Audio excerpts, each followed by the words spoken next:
Bonjour à toutes et à tous. On se retrouve pour le troisième épisode consacré à des exercices sur le tenseur de contrainte.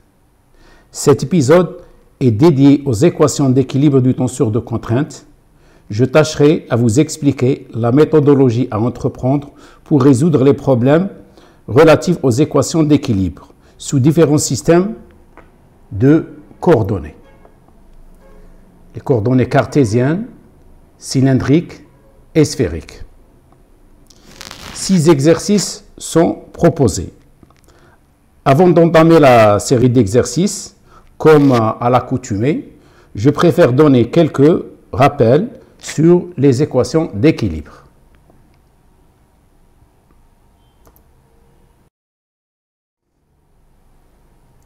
Donc, je vais faire un petit rappel. Donc, si on considère une particule d'un milieu continu occupant l'espace, dans l'espace, la position du point M, on va raccorder à ce point M un repère orthonormé E1, E2, E3. En ce point, on définit un tenseur de contrainte, sigma.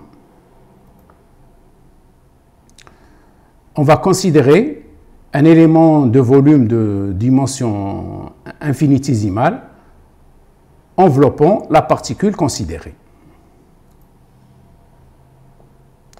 Donc ce système de coordonnées auquel est rattachée la particule, on peut avoir plusieurs bases de coordonnées, mais les plus connues sont les coordonnées cartésiennes, cylindriques et sphériques. L'élément de volume considéré doit être adapté au système de coordonnées choisi, ou à la base de coordonnées choisie. Donc ici on a un élément qui est un parallélépipède, donc il est relatif à une base cartésienne. Cet élément de volume règne en son sein un tenseur de contrainte sigma et des forces de volume F. C'est des forces à distance.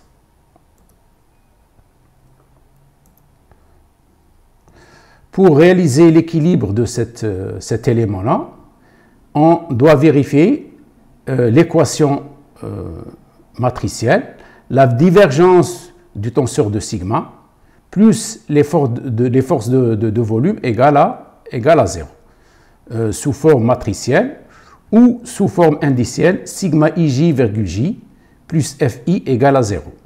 Cette forme d'écriture indicielle est intrinsèque, c'est-à-dire qu'elle ne dépend pas de la base de coordonnées choisie. On va d'abord examiner la base cartésienne, en coordonnées cartésiennes. Donc, on définit le point M où on le repère par son vecteur, par le vecteur OM. Ce point M est caractérisé par ces trois coordonnées, X, Y et Z. Donc on a un référentiel X, Y, Z auquel on lie une base orthonormée cartésienne EX, EY, EZ. Cette base, contrairement aux deux autres bases qu'on va étudier, est immobile, c'est-à-dire qu'elle est liée au référentiel. Donc on va écrire l'équation d'équilibre, divergence de sigma plus F égale à 0. Le vecteur divergence du tenseur de contrainte, donc c'est un vecteur, il est exprimé en fonction des dérivées partielles des composantes du tenseur de contrainte. Vous avez sa première composante, sa deuxième composante et sa troisième composante. les forces de volume, F, c'est des forces de volume telles que les forces de pesanteur ou des forces électromagnétiques qui sont exercées sur l'élément de volume et qui ont pour composantes Fx, Fy, Fz. En coordonnées cylindriques, le point M est repéré par ses coordonnées R, θ et Z. Donc le point M, d'abord on le projette dans le plan X, Y, et soit le point petit m dans ce plan-là. Donc à partir de l'origine du référentiel O, on a la première coordonnée R. La deuxième coordonnée étant une position angulaire qui est définie par l'angle entre l'axe des X et l'axe R. Et la troisième coordonnée étant Z, c'est la même coordonnée que dans le cas des coordonnées cartésiennes. Contrairement à la base cartésienne, la base cylindrique ou le repère en coordonnées cylindriques est mobile, c'est-à-dire qu'il est lié au point. Comment on définit ces vecteurs unitaires, ER, Eθ et EZ? Les vecteurs unitaires sont définis de telle sorte qu'ils soient tangents par rapport à la courbe de coordonnées. Par exemple, la coordonnée ER, c'est dans le prolongement de OR ici, ce que vous voyez. Puisque c'est la trajectoire est obtenue en gardant si par exemple je prends pour R, on garde θ et Z fixes et on ne varie que R et on va voir la trajectoire que va décrire le point. La trajectoire que va décrire le point si on varie θ et on garde R et Z constant, ça va être ce cercle. Donc ER est la tangente à ce cercle-là, ER. Eθ, il est porté par l'axe, EZ, pardon, il est porté par l'axe des Z. Il faut préciser aussi qu'on a ici un repère direct, c'est-à-dire ER, Eθ, ça donne EZ, Eθ, EZ, ça donne ER, et EZ vectoriel ER, ça donne Eθ. On va exprimer maintenant la divergence du tenseur sigma, qui est donnée par les composants de ce vecteur sont affichés. Et les coordonnées des forces de volume F auront pour composantes ou coordonnées FR, Fθ et Fz. Passons maintenant aux coordonnées sphériques. Il faut préciser que d'abord que les coordonnées sont choisies en fonction de la géométrie qu'on a. Par exemple, pour les coordonnées cylindriques, ils sont utilisés quand on a un axe de symétrie, tel que par exemple un cylindre. Et il faut coïncider aussi l'axe de symétrie avec l'axe des Z dans le cas des coordonnées cylindriques. Maintenant, si on a affaire à des géométries de forme sphérique, on utilise les coordonnées sphériques. Voyons d'abord les coordonnées sphériques. D'abord, pour le point M dans l'espace, on le repère. Donc ce point M, il est défini à partir du module de ce rayon vecteur, R, et de deux positions angulaires. La deuxième coordonnée, c'est la position angulaire θ, qui est définie par l'angle entre l'axe des Z, du référentiel, et le rayon vecteur, θ. Et la troisième coordonnée, c'est la position angulaire qui est définie entre l'axe des X et l'axe qui joint l'origine avec la projection du point M dans le plan XY.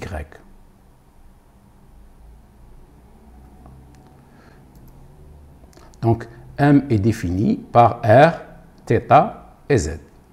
Donc, notez que θ étant la deuxième coordonnée et phi la troisième coordonnée.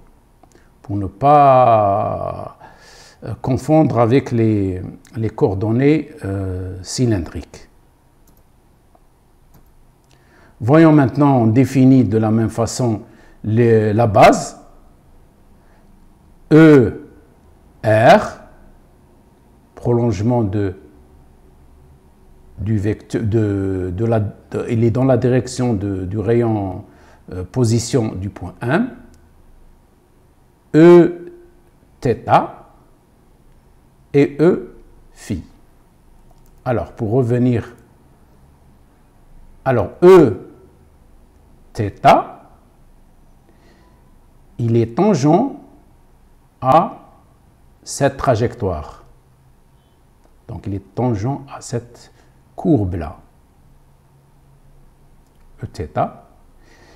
Et E, phi, il est tangent à cette trajectoire qui est aussi un cercle. E, θ.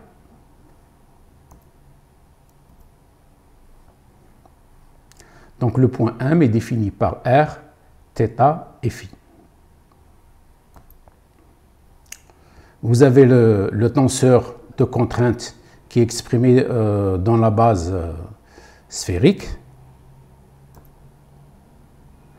On écrit l'équation d'équilibre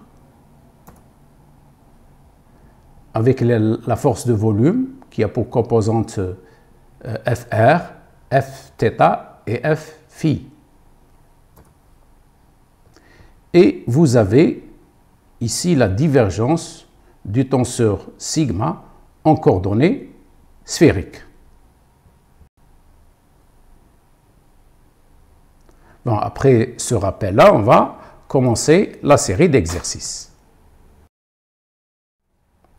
Premier exercice.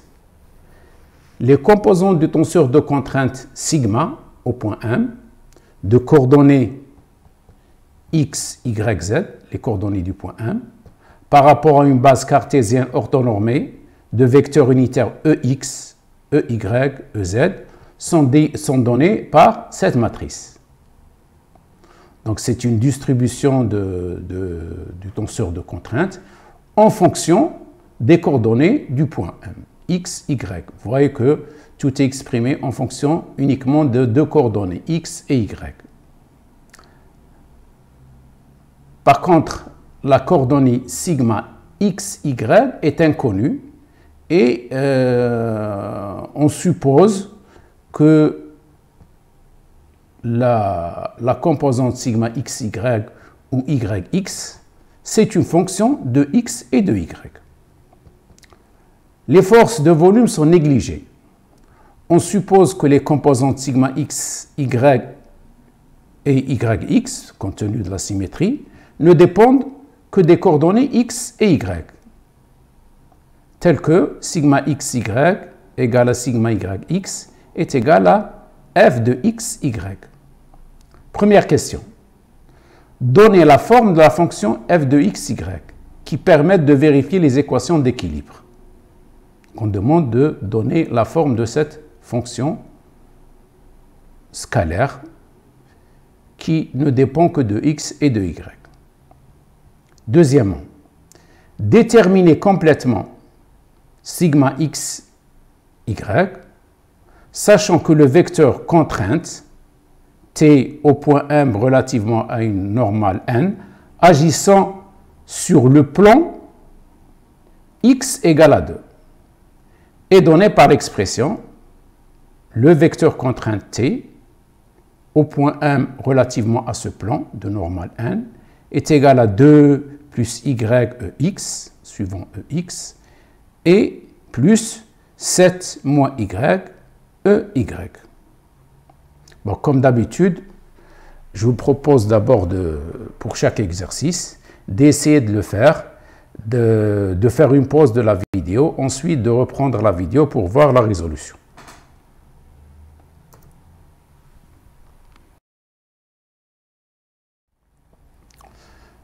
On va voir maintenant la résolution de l'exercice 1.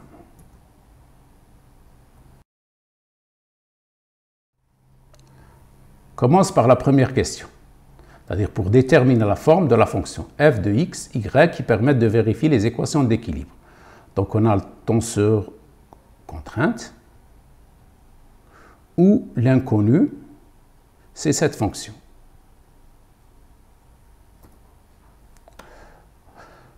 On nous dit que les forces de volume sont nulles.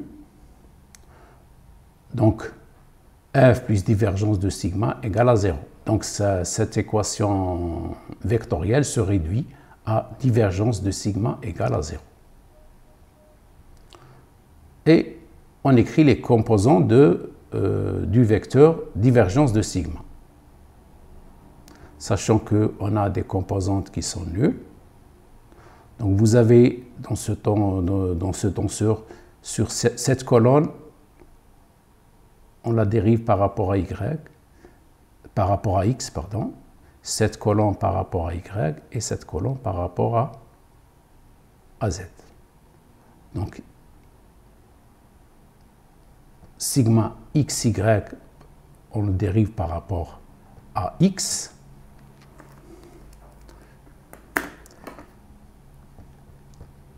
Plus la dérivée de cette fonction qui est inconnue par rapport à y. Première équation. Deuxième équation. La dérivée de cette fonction par rapport à x, plus la dérivée de cette composante qui est égale, donc on dérive ici par rapport à y, ça donne moins 2. Et la troisième composante, c'est la dérivée de sigma zz par rapport à z, comme sigma zz ne dépend pas de z, cette dérivée-là est égale à 0. Donc la première composante, dérivée de sigma xx par rapport à x, j'ai x plus y, je dérive par rapport à x, c'est 1. Ensuite, plus la dérivée de f, xy par rapport à y, dérivée partielle par rapport à y, donc elle est inconnue puisque la fonction est inconnue, donc on l'écrit. Deuxième équation, dérivée par rapport à x de la fonction f et dérivée de sigma y par rapport à y. Donc ça c'est moins 2 égale 0.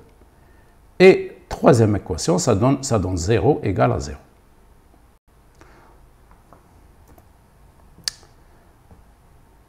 Maintenant, il nous faut intégrer. Donc, je prends la première équation. Dérivée de f par rapport à y est égale à moins 1. Donc, la fonction f de xy est égale à moins y plus une fonction de x. Je prends la deuxième équation. La dérivée de la fonction f par rapport à x est égale à 2. Donc, f de xy est égal à 2x plus une fonction de y. On voit bien par identification, la fonction de x c'est 2x, la fonction de y c'est moins y. Donc, on aura 2x moins y plus une constante. La constante, elle est intégrée dans les fonctions. La deuxième question, on va déterminer la constante C.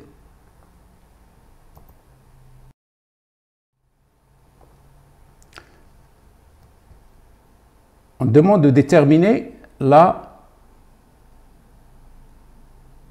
composante sigma xy. Pour ce faire, qu'est-ce qu'on a comme données? On nous dit que le vecteur agissant sur le plan x égale à 2 est donné sous cette forme-là. Donc, je connais les coordonnées de ce vecteur contrainte. La première coordonnée, c'est 2 plus y.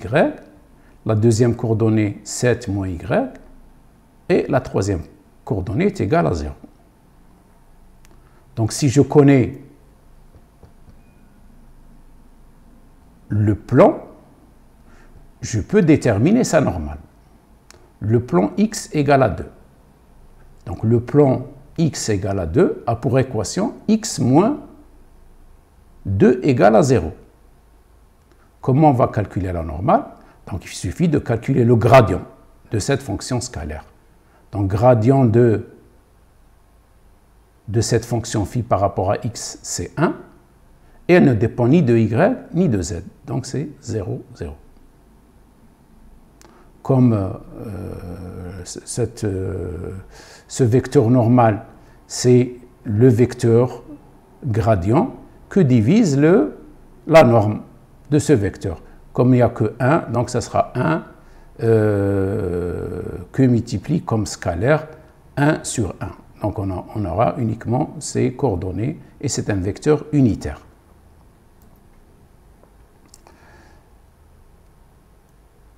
Donc il s'agit d'identifier la constante C. On va utiliser cette condition. Le vecteur contrainte, c'est le produit contracté sigma par la normale n. On a le vecteur contrainte, le tenseur contrainte, avec ce qu'on a identifié tout à l'heure pour f de x, que multiplie le vecteur n. Il doit être égal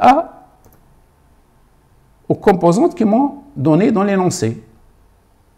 Donc je fais ce produit matriciel, va me donner ce vecteur, égal au vecteur donné, c'est celui-là, par identification. Donc là j'ai 2 plus y égale à 2 plus y.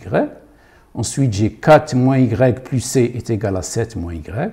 Et j'utilise cette relation, cette deuxième équation scalaire pour déterminer la valeur de C. On trouve C égale à 3, donc f de x égale à 2x moins y plus 3. Du coup, la composante sigma xy est égale à sigma yx est égale à 2x moins y plus 3.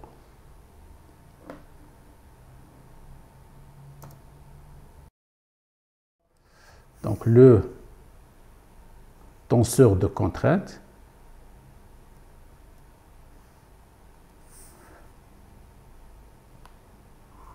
ici c'est le tenseur de contrainte P par rapport à une base cartésienne orthonormée de vecteurs unitaires EX, EY, EZ. Je reprends le pointeur est donné sous cette forme-là. Donc on a une distribution aussi, la même chose, en fonction de x, y et z. Et sigma zz est inconnu. Bêta est une constante positive. La question qui est posée, calculer la composante sigma zz, sachant que les forces de volume, F, c'est moins ρ g ez. Ρ étant la densité volumique du matériau, et j'ai l'accélération de la pesanteur.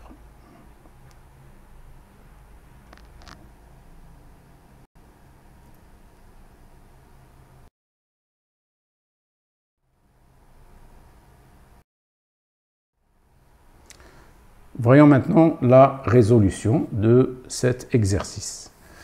Qu'est-ce qu'on a comme données? On connaît les forces de volume. Nous allons exprimer la divergence de sigma par le tenseur qu'on a donné. Et nous avons aussi là les forces de volume. Voyons. Donc divergence de sigma, c'est bêta, puisque la bêta, sigma xx par rapport à x, y ne dépend pas de, j'ai y ici, donc cette composante est égale à 0. Sigma xy par rapport à y, ça aussi, cette composante, c'est-à-dire cette dérivée de sigma x, sigma xy par rapport à y est égal à 0 puisqu'il ne dépend pas de y. Et ça, c'est 0. Deuxième composante du vecteur divergence. Sigma yx par rapport à x. C'est cette composante. Elle ne dépend pas de x. Donc cette dérivée est égale à 0. Dérivée de yz par rapport à z. Cette composante ne dépend pas de z. Donc elle est égale à 0. Donc première équation scalaire, ça donne 0 égale 0. Deuxième équation scalaire, ça donne 0 égale 0. Voyons maintenant la troisième. Sigma y, zy par rapport à y. Zy, c'est celle-ci. Donc ici, j'ai bêta par moins 1, c'est moins bêta. Et la dérivée, la dérivée partielle de sigma zz par rapport à z, ce sera la dérivée de sigma zz par rapport à zz, et c'est ça l'inconnu, et qu'on va déterminer pour vérifier les équations d'équilibre. C'est ce qu'on va voir. Donc vous voyez, hein, donc je n'obtiens qu'une équation qui va me donner quelque chose. C'est moins bêta, plus bêta, la dérivée de sigma zz sur dz, plus moins rho g, parce que j'ai le moins rho g ici, égale à 0.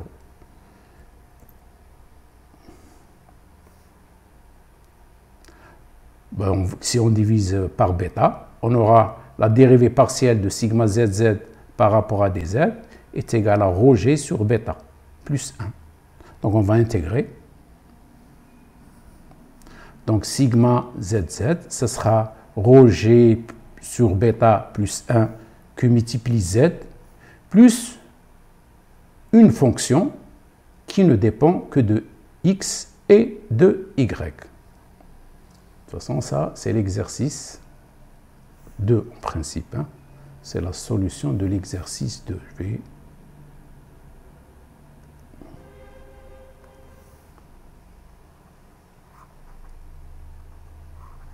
Exercice 2.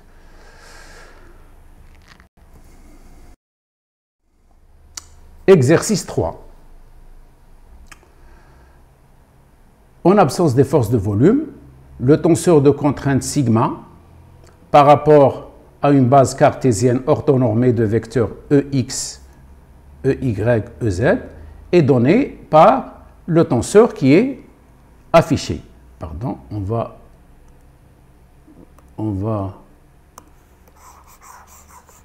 gommer ça et on va reprendre avec le pointeur.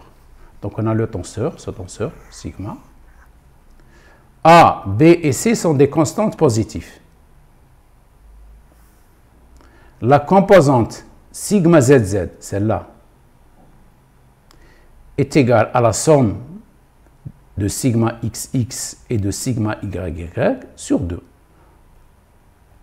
Le milieu considéré est délimité par une surface plane dont l'équation est x moins y égale 0, laquelle est libre de tout chargement. C'est-à-dire que le vecteur contrainte, agissant sur le plan dont l'équation est x moins y égale à 0, le vecteur contrainte est égal et nul. Première question. Écrire les équations d'équilibre. En déduire la valeur de la constante C. Deuxièmement, calculer les deux autres constantes, A et B.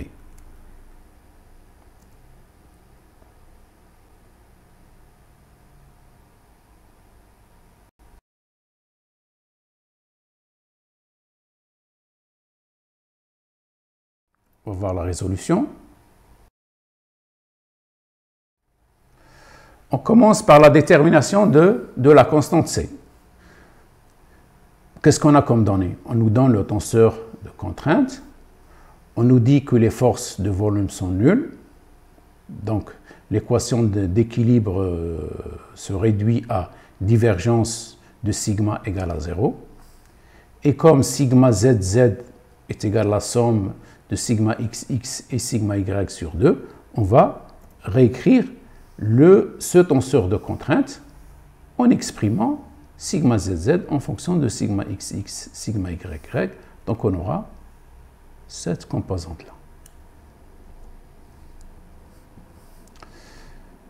Divergence de sigma.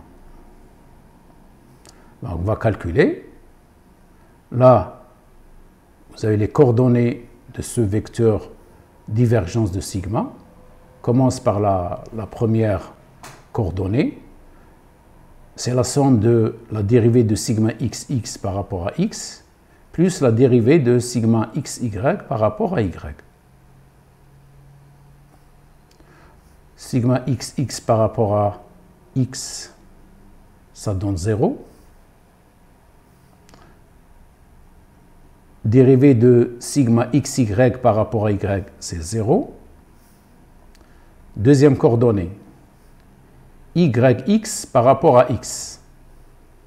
Je dérive ici par rapport à x, ça donne 1.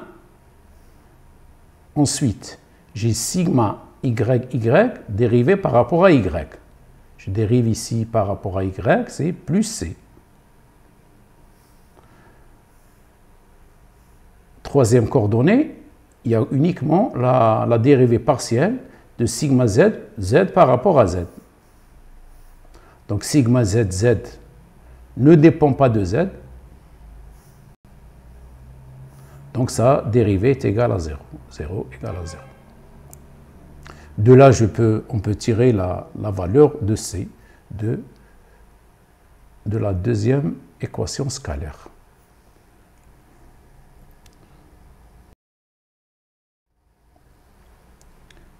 Calcul des deux constantes a et b.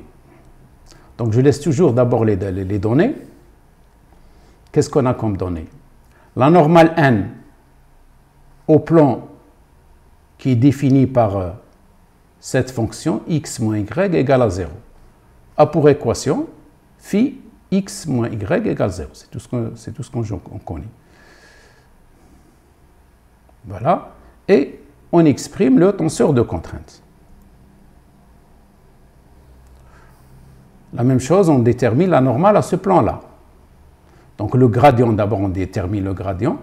Dérivée, première composante du gradient, c'est le dérivé par rapport à x, c'est égal à 1. Deuxième coordonnée, dérivée par rapport à y, c'est moins 1. Ensuite, on divise par la norme du gradient. C'est la racine carrée de 1 plus moins 1 au carré. 1 au carré plus 1 au carré, racine carrée, c'est racine de 2. Très simple.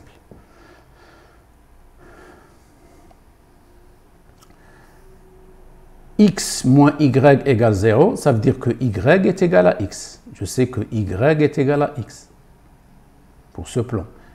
Et on a déjà calculé c, la première question. Donc je vais remplacer ici y par x. Donc on aura ax, parce que y est égal à x, x, bx moins c égale à moins 1 moins x. Et vous avez là sigma zz qui est la sigma xx plus sigma yy sur 2. C'est-à-dire, on fait la somme et on divise par 2. Alors, on multiplie, donc vecteur contrainte, on multiplie par n, la normale qu'on a trouvée tout à l'heure. 1 sur racine de 2, 1, moins 1, 0. On calcule le vecteur contrainte. Et ce vecteur contrainte, on nous a dit que là, le plan x moins y n'est pas chargé, c'est-à-dire ça, son vecteur contrainte est égal à 0.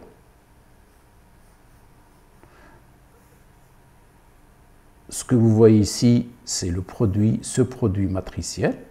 Donc on va identifier, il ne nous reste qu'à identifier.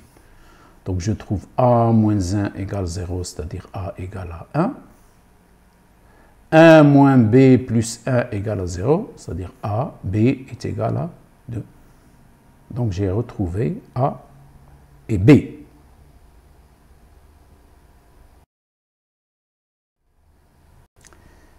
Exercice 4. En absence des forces de volume. Quand on dit en absence des forces de volume, c'est-à-dire les forces de volume sont négligées, sont égaux à 0. Les composants du tenseur contrainte, sigma m, au point m de coordonnées x, y, z, par rapport à une base cartésienne orthonormée de vecteurs ex, ey, ez, sont donnés par, vous avez une matrice aussi du tenseur de contrainte qui est exprimée en fonction des coordonnées de points x, y. Donc il ne dépend pas ici de z. Alpha est une constante positive. Il y a une seule question, on demande de vérifier les équations d'équilibre.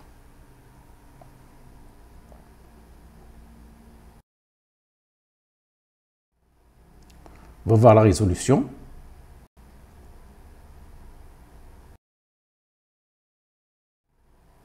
Voyons d'abord les données. Donc on a d'abord cette équation d'équilibre à vérifier. Les forces de volume sont nulles, donc divergence de sigma égale à 0. Et on va déterminer cette divergence de sigma à partir du tenseur de contrainte. Donc ce sera alpha dérivée, première coordonnée, dérivée de sigma xx par rapport à x. Ici on aura 1. Donc alpha en facteur, ce sera 1. xy par rapport à y, c'est moins 1. Deuxième coordonnée. yx par rapport à x, c'est 2. Et dérivée de sigma yy par rapport à y, c'est moins 3. Troisième coordonnée. Donc sigma zz ne dépend pas de z. Donc ça, c'est égal à 0. Voilà. On aura ici 1. Puisque là, j'ai 1. Là, j'ai sigma xy. Quand je dérive par rapport à y, c'est moins 1. Parce que j'ai moins y. Dans la deuxième équation scalaire, je dérive par rapport à x, j'ai 2. On dérive ici par rapport à y, moins 3. Et troisième coordonnée, on a dit que c'est 0. Donc c'est alpha. Là, on aura 0. Là, on aura moins 1. Et là, on aura 0. Donc vous voyez que je ne vérifie pas les équations d'équilibre ici. Pourquoi j'ai moins 1 qui est différent de 0. Donc, les équations d'équilibre ne sont pas vérifiées.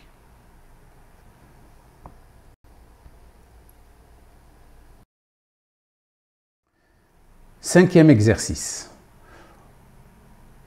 En absence des forces de volume, les composants du tenseur sigma ont tout point M de coordonnées R, θ, Z par rapport à un repère orthonormé en coordonnées cylindriques de vecteurs unitaires ER, Eθ, Ez sont donnés comme suit.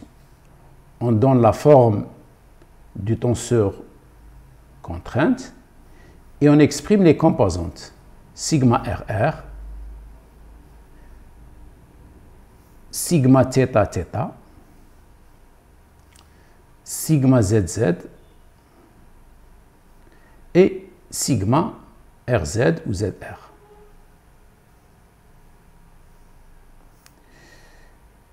Donc, ils sont exprimés en fonction de grand R. On a les coordonnées petit r, θ et z. Et vous avez ici grand R. Et on nous dit que ce grand R au carré, c'est R au carré plus Z au carré. Donc, quand on a des dérivées partielles, il faut faire attention à la dérivation. Donc, vous avez vu que dans les 4 exercices précédents, on a travaillé avec des coordonnées cartésiennes.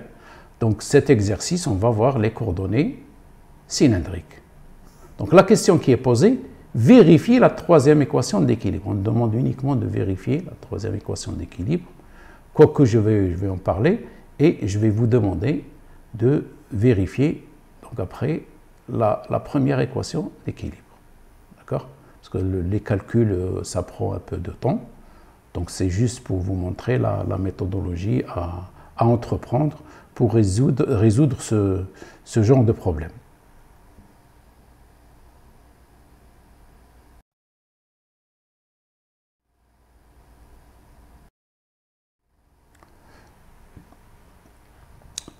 Voyons d'abord les données. Donc, on a l'équation d'équilibre pour laquelle les forces de volume sont nulles.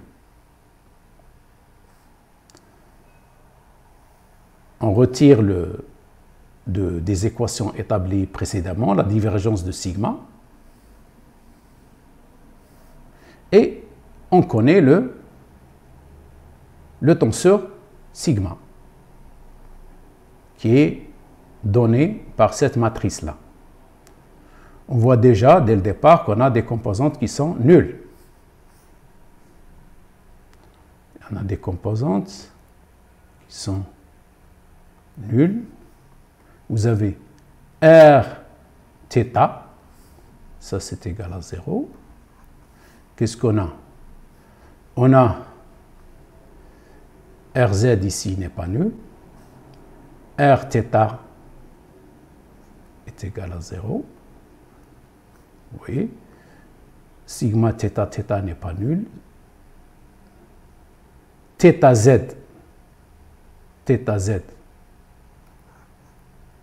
est nul. R θ est nul. Et on voit bien ici le sigma θ ne dépend pas que de θ. C'est-à-dire la composante sigma θ ne dépend pas de θ. Donc celle-ci, je peux dire que cette dérivée est égale à 0. Donc vous voyez là, déjà la deuxième équation, on aura 0 égale à 0. Voyons maintenant la troisième équation. Rz est non nul. θz. θz, c'est zθ. Ça c'est 0. Sigma zz est non nul. Et Rz aussi est non nul. Donc on nous demande de vérifier cette équation d'équilibre, la question qui est posée. Donc vous voyez, je vais le faire pour la troisième. Pour la deuxième, 0 égale 0, elle est déjà dès le départ, elle est vérifiée. Et je vous demande, vous allez voir la démonstration ici, comment on va vérifier cette équation d'équilibre, et vous le faites pour la première coordonnée, enfin la première équation d'équilibre. Voyons d'abord, je vais d'abord gommer ce qu'on a fait, et on va voir ce que ça donne avec les composantes nulles, ce qu'on aura comme composante. Voilà la divergence de sigma, elle se réduit à cette, comme ça. Et je vous ai dit que cette composante, pardon, le stylet, cette composante, elle est égale à 0, puisque sigma θ ne dépend pas de θ. Donc on va le faire pour cette équation. On aura des dérivés à faire.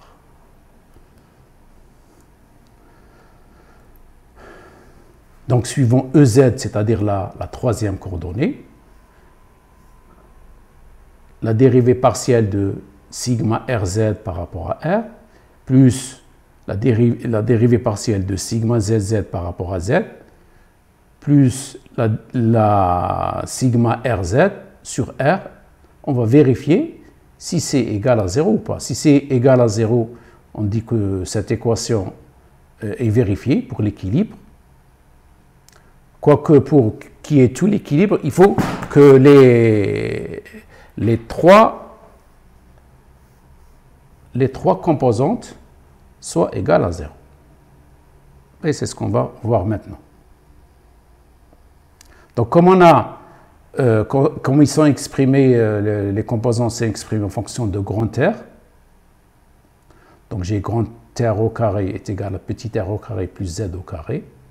Donc R, c'est la racine de petit r au carré plus z au carré. Donc les dérivées partielles de grand R par rapport à R sera R petit r sur grand R. Et la dérivée partielle de grand R par rapport à Z, ce sera Z sur grand R.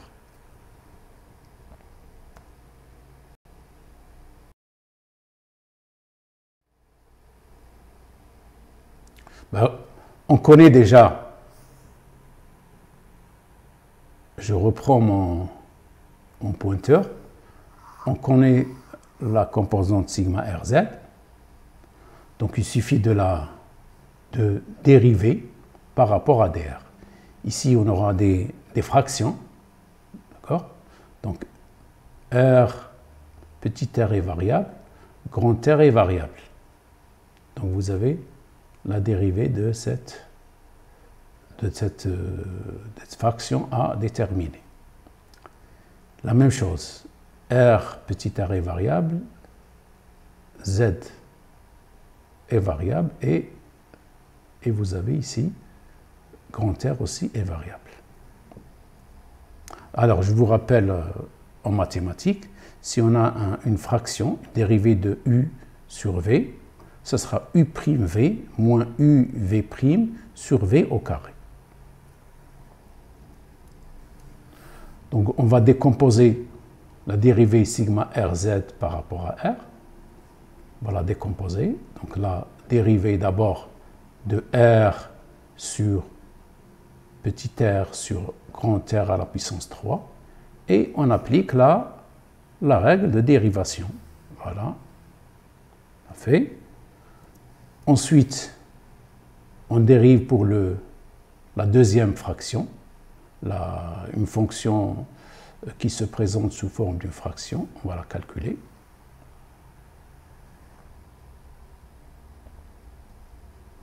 Et on va sommer les deux. Là, ce qu'on a déterminé. Ça, plus ça. Et vous avez sa dérivée, sigma Rz, par rapport à R. Alors, l'équation qu'on avait à vérifier, on a déjà déterminé une partie, celle-là. Ça. Il nous faut calculer maintenant ce terme,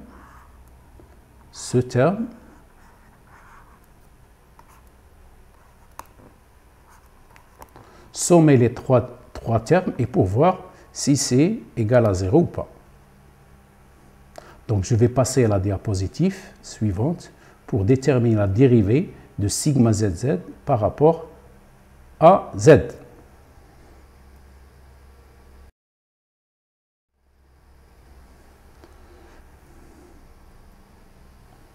Alors sigma zz, il est donné sous cette forme-là, la même chose. On va procéder les dérivations. Donc on a ce terme et ce terme. Et vous avez le moins a en facteur. Donc on va dériver d'abord, je reprends le pointeur, donc on a sigma zz, voilà, et on va dériver par rapport à z.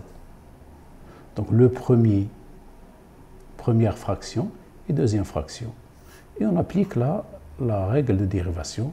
La dérivée de u sur v, c'est u'v moins uv' sur v2, comme on l'a fait tout à l'heure. Donc on le fait pour la dérivée par rapport à z de z sur r au carré. On la calcule. On fait la même chose, la dérivée par rapport à z de 3z au carré sur grand R à la puissance 5. Et on calcule. Et on va sommer ce qu'on a trouvé. Donc, cette composante, vous voyez, et ces deux composantes. On va sommer les deux. Donc, voyez, là, ce qu'on a fait, c'est la deuxième dérivée. Celle-ci, on vient de la calculer. Ça, déjà, on la connaît. Il nous reste, ici, ce n'est pas une dérivation, vous avez cette fraction déterminée, sigma Rz sur R. Donc, c'est un calcul simple. Sigma Rz, je reprends aussi mon pointeur, sigma Rz. Ça, on va diviser par R. Et c'est ce qu'on a ici. Donc cette composante maintenant, ça y est, on l'a déterminée. Donc je vais effacer le point d'interrogation et pour vous dire que ça, c'est cette composante. Bah, maintenant, il nous suffit de faire la somme des termes qu'on a trouvés.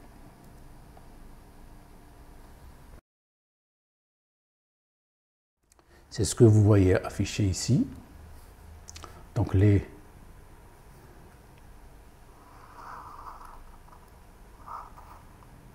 calculs précédents. On développe.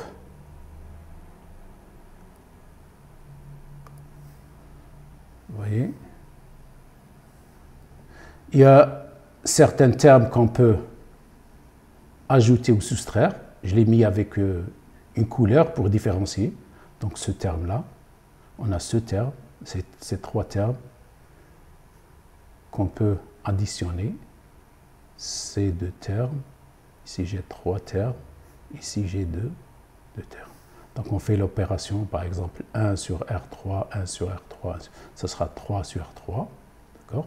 Ensuite, je vais passer à ces deux-là. Voilà.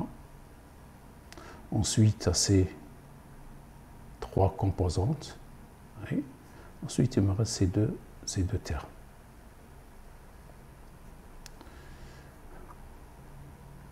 Ici, par exemple, j'ai 3R au carré plus Z au carré. R au carré plus Z au carré, c'est R au carré. Donc, je simplifie après. Donc, le R, j'ai R au carré au numérateur et R à la puissance 5 au dénominateur. Donc, j'aurai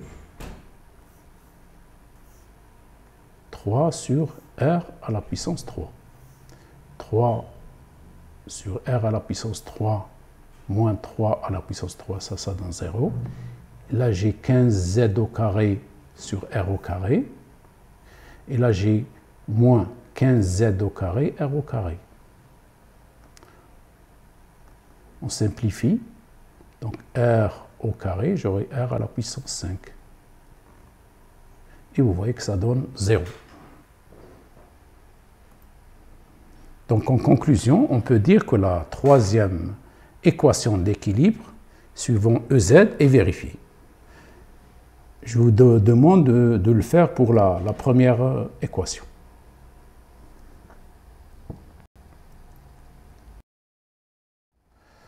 On passe au dernier exercice. Pour vous dire qu'on n'a pas oublié les coordonnées sphériques. En absence des forces de volume, les composantes du tenseur de contrainte sigma au point M, on reprend le pointeur, je reprends mon pointeur laser. En tout point M de coordonnées R, θ, phi. On est en coordonnées sphériques. Par rapport à un repère orthonormé en coordonnées sphériques de vecteurs unitaires ER, Eθ, Eφ sont donnés comme suit. Par cette matrice, sigma RR, sigma θ et sigma φ. On donne l'expression pour sigma RR et on suppose que sigma θ est égal à sigma φ est égal à cette expression qui sont exprimées en fonction de deux constantes A et B. La question posée, vérifier les équations d'équilibre.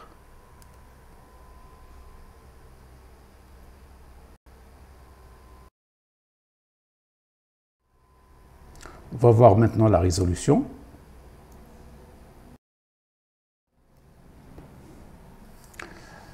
Bon. D'abord, l'équation d'équilibre. On nous dit que les forces de volume sont égaux à 0. Et on nous donne là la forme du tenseur de contrainte. On connaît déjà la forme de la divergence de sigma en coordonnées sphériques. Il est donné par les trois coordonnées du vecteur divergence de sigma. On a certaines composantes qui sont nulles, par exemple. Parce que là, cette composante, c'est sigma Rθ, Rz, d'accord? Vous avez θr, θ phi. Ici, c'est R, pour ne pas confondre avec les coordonnées sphériques. Ça, c'est R θ, ça, c'est R phi. Là, j'ai R θr ou Rθ, c'est symétrique.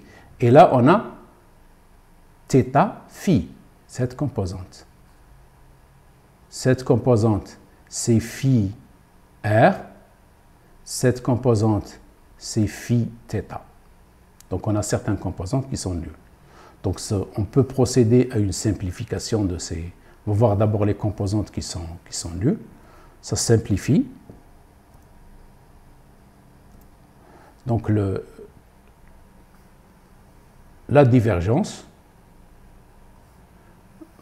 dans ce cas précis, c'est-à-dire dans ce cas de la forme du tenseur de contrainte qui est donnée, il s'exprime sous cette forme-là. Donc on va vérifier ces équations d'équilibre. Alors la première équation d'équilibre à vérifier, c'est la première coordonnée de divergence de sigma. Pourquoi? Parce qu'on a dit que les forces de volume sont nulles.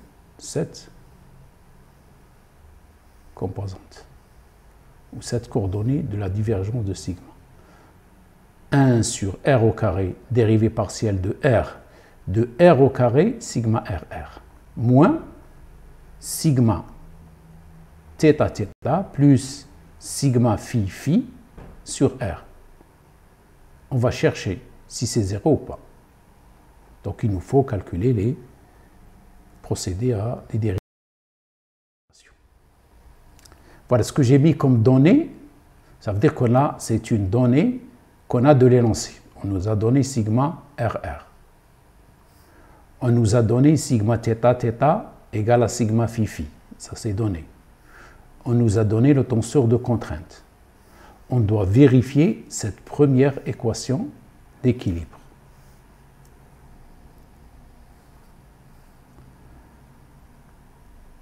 Alors, on va d'abord calculer 1 sur R au carré, la dérivée partielle par rapport à R de R au carré sigma RR. On va d'abord calculer ça. Vous voyez ici, donc ce sera 1 sur R carré, dérivée partielle, j'ai R2, ensuite que multiplie ce tenseur, d'accord, dérivé, ce sigma RR, on l'a, je vais l'injecter, d'accord, et on va dériver ces expressions-là. Donc vous avez R au carré A, et vous avez moins 2B, ici j'ai R au carré, ici j'ai r à la puissance 3. Donc ça va faire r à la puissance 1, c'est r. Donc si vous dérivez cette expression-là, on trouve 2a sur r plus b, 2b sur r à la puissance 4. En multipliant bien sûr par 1 sur r au carré. Donc je vous laisse le soin de faire ce petit calcul. Donc on a calculé celle-là. On va calculer maintenant sigma θ moins sigma phi sur r. Et on sait que sigma θ égale à sigma phi est égal à a plus b sur r à la puissance 3. C'est une donnée. Donc on va d'abord sommer et diviser par r. Vous avez cette expression-là. Et comme sigma rr est égal à sigma phi, vous avez ça. Donc la première équation d'équilibre, cette équation-là, elle va se réduire à cette opération à faire. On a calculé cette composante, celle-là, et vous avez sigma θ plus sigma phi sur r, c'est cette expression-là. Et on voit bien que ça s'annule. Donc, la première équation d'équilibre est vérifiée.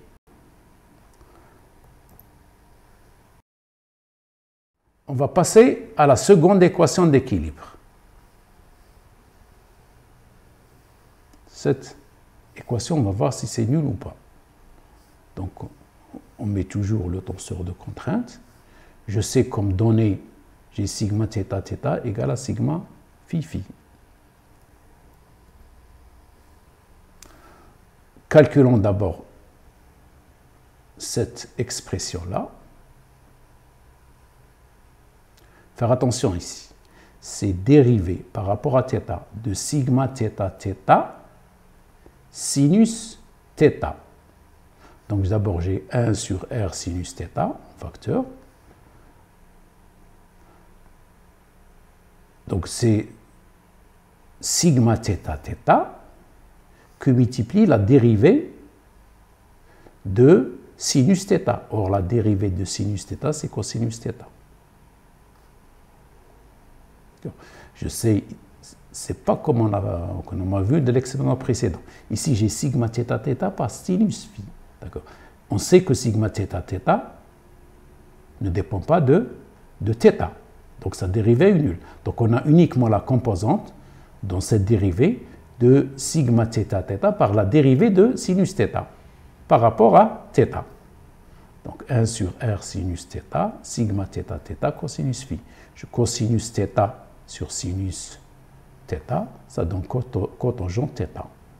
Donc c'est sigma θ cotangent θ sur r. Je peux dire, puisqu'ils sont égaux, c'est sigma phi cotangent θ sur r.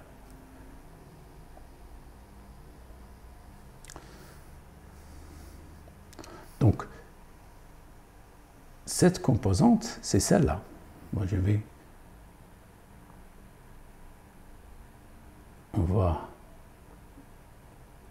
l'expliquer. Donc, vous avez ça. C'est ce qu'on a trouvé ici. C'est ça.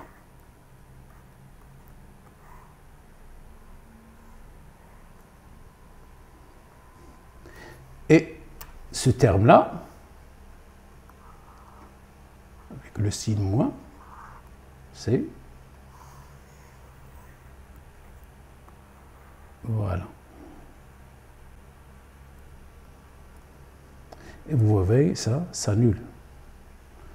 Donc la seconde équation d'équilibre aussi est vérifiée.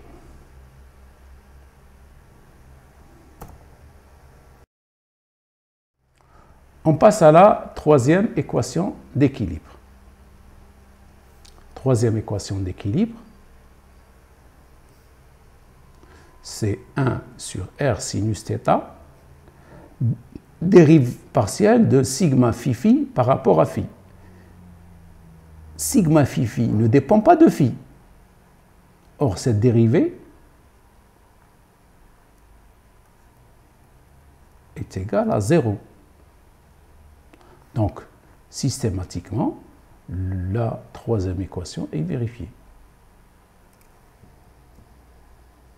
Donc, on peut dire, en conclusion, que les trois équations d'équilibre sont vérifiées.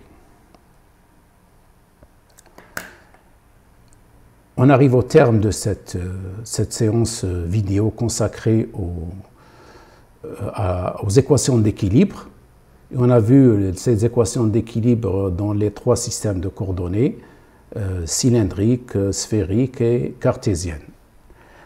J'espère que j'ai été clair dans mes explications et que cette fois-ci, vous maîtrisez mieux les équations d'équilibre. Les prochaines vidéos seront consacrées à des exercices sur la détermination des contraintes principales et les directions principales. Donc il y a déjà 2 cours qui ont été faits. Je vous propose de revoir ces cours pour mieux vous préparer aux séries d'exercices qui vont être proposés dans les jours à venir. Je vous remercie de votre attention et je vous dis à bientôt.